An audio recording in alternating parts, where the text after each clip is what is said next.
profesor. En esta oportunidad mis compañeros y yo expondremos sobre la comparación de los indicadores económicos de Perú y Ecuador. Como primer indicador económico tenemos la producción. La producción es la actividad que aprovecha los bienes y servicios de un país para satisfacer necesidades humanas. Como vemos, en Perú producimos muchas cosas, entre esos está el cobre, el pescado, la harina de pescado, están las hortalizas, hay artesanías y muchas cosas. En la producción de Ecuador está, por ejemplo, el cacao, el banano, el camarón, las flores, entre otras. El Producto Nacional Bruto es un indicador macroeconómico que mide la producción de bienes y servicios durante un periodo de tiempo, es decir, durante un año.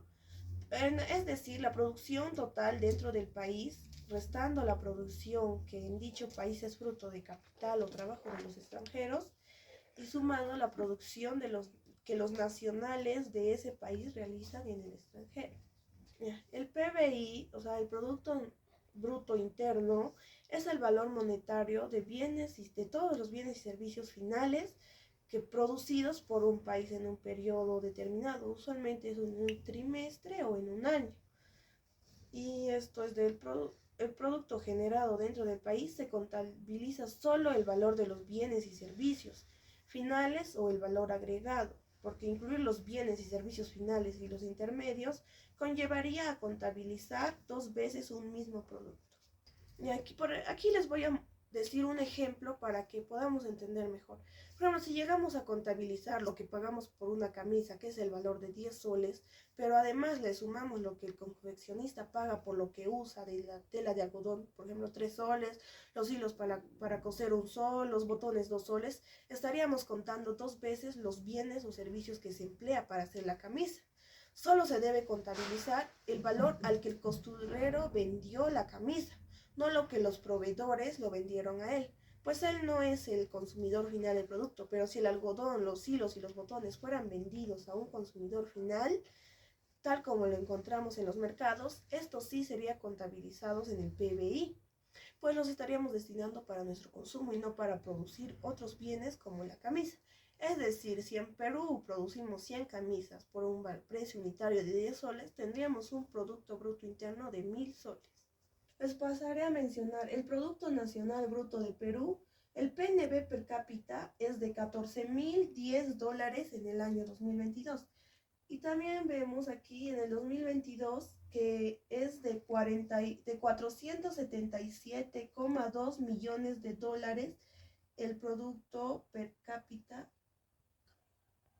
Seguiremos con el PNB de Ecuador. En el 2022 el PPA es de 227,1 miles de millones de dólares. El PNB per cápita es 12,620 dólares en el año 2022. Vamos a ver el PBI de Perú en el año 2022, que es de 242,6 millones de dólares, y el PBI de Ecuador en el año 2022, que es 115 millones de dólares. Hacia mi compañera para que les siga explicando sobre los siguientes indicadores económicos. Como último tema de comparación de los indicadores económicos sobre Perú y Ecuador, ahora tenemos a lo que es el comercio internacional. Como bien sabemos, nuestro Perú exporta lo que son minerales, principalmente el cobre, el oro y el zinc, productos agrícolas como son los espárragos, las uvas o las alcachofas. Pesca y acuicultura. Perú es gran exportante de lo que son la harina de pescado y el gas natural licuado, ¿no? Lo que importa principalmente Perú son las maquinarias, productos químicos, vehículos, bienes de consumo o combustibles y lubricantes. Esto nos debe llevar a una reflexión de por qué, mira, nosotros exportamos lo que es gas natural, o sea, la materia prima, pero nos importan lo que ya son productos terminados como es el combustible y los lubricantes. Esto llevándonos a un déficit comercial, por así decirlo. Nuestros principales socios comerciales son los Estados Unidos, China y los principales países de Latinoamérica. En Ecuador se exporta lo que son petróleo crudo, en lo que se refiere a los productos agrícolas, Ecuador exporta mucho lo que son las bananas, también camarones y flores. Y como todo país de Latinoamérica, importa principalmente maquinaria, vehículos o combustible también. Sus principales socios, de igual manera, son Estados Unidos, China y Latinoamérica. Que como acuerdos comerciales ya tenemos que Perú ha firmado el TLC, que es el Tratado de Libre Comercio con Estados Unidos desde el año 2009, si no me equivoco. Ajá, desde el año 2009. Y demás tratados, ¿no? Como aquí tenemos, que es el Acuerdo de Asociación Transpacífico, que esto, bueno, facilita el comercio de Latinoamérica o Perú con distintos países de Asia y Oceanía. En Ecuador, ellos como principal acuerdo tienen el Acuerdo Comercial Múltiple con la Unión Europea, esto vigente desde el año 2017, y ellos desde ya años anteriores están buscando lo que es el TLC, que es el Tratado de Libre Comercio con Estados Unidos, pero que aún está ahí en avance, ¿no? Por así decirlo.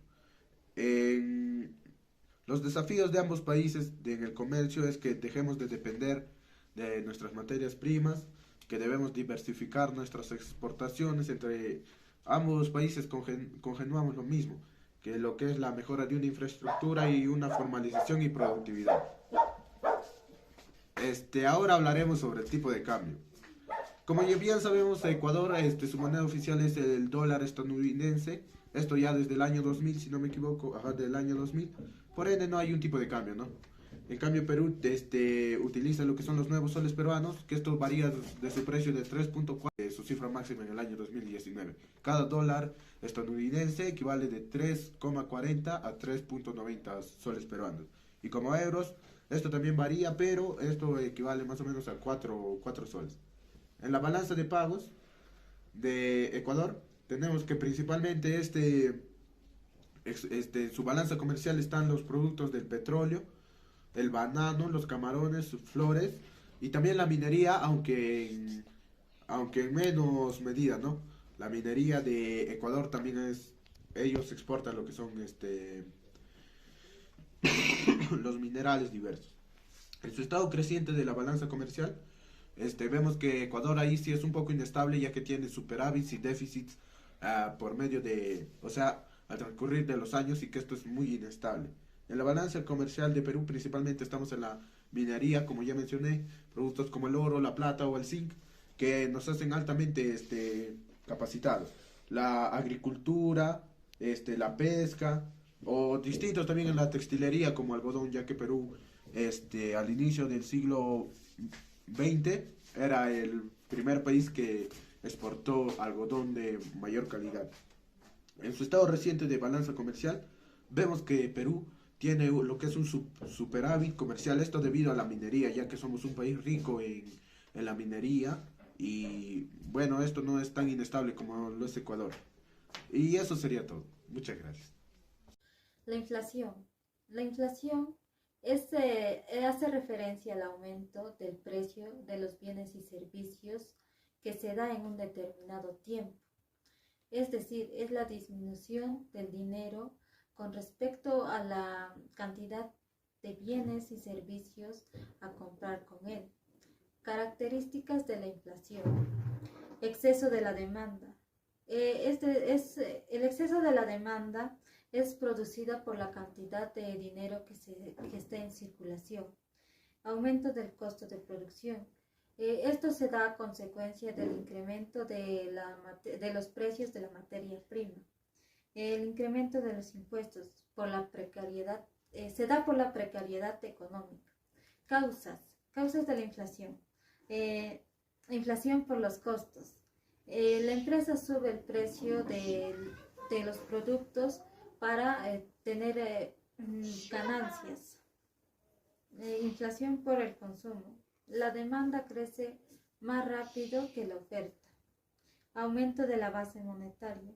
Crece la cantidad del dinero legal que se produce. Tipos de inflación. Deflación es la negativa, cuando los precios bajan. Un ejemplo sería cuando un coche o una televisión va a bajar de precio, nuestra decisión de compra se pospondrá a cuando baje el precio de estos productos. La reflación es la inflación artificial provocada por el Estado. La estanflación, cuando existe la inflación junto con el decrecimiento del Producto Interno Bruto o recesión. Tipos de inflación. Deflación es la negativa, cuando los precios bajan. Un ejemplo sería cuando un coche o una televisión va a bajar de precio, nuestra decisión de compra se pospondrá a cuando baje el precio de estos productos. La reflación es la inflación artificial provocada por el Estado. La estanflación, cuando existe la inflación junto con el decrecimiento del Producto Interno Bruto o recesión.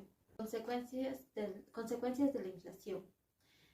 1. Se reduce el valor de las deudas, ya que los salarios tienden a subir al mismo tiempo, pero la deuda no.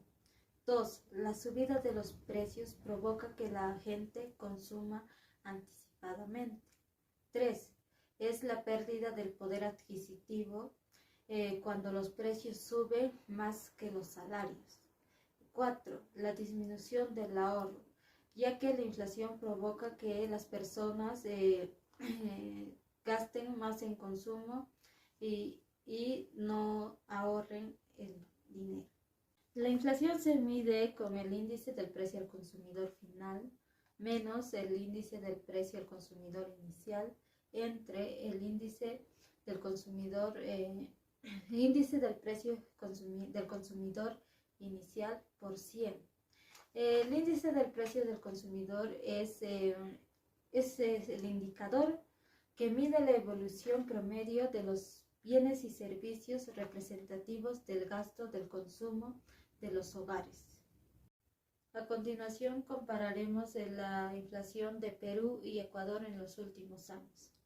En el 2021, Perú obtuvo una inflación de 3,98% y en Ecuador 0,13%. En el 2022, Perú obtuvo 7,87% y Ecuador 3,47%. En el 2023, Perú obtuvo un 6,27% y en Ecuador 2,22%. Y lo que va del año en 2024, en el Perú la inflación es de 2,33% y en Ecuador 1,37%. ¿Esto qué nos quiere decir? Que en los últimos años Perú sufrió una mayor inflación que en Ecuador. A continuación le doy el pase a mi compañero. Como segundo punto de los indicadores económicos de Perú y Ecuador, hemos tomado en cuenta lo que son el empleo, más que nada la tasa de desempleo. Como bien sabemos, el desempleo es la ausencia de un trabajo formal o que una persona no tenga un trabajo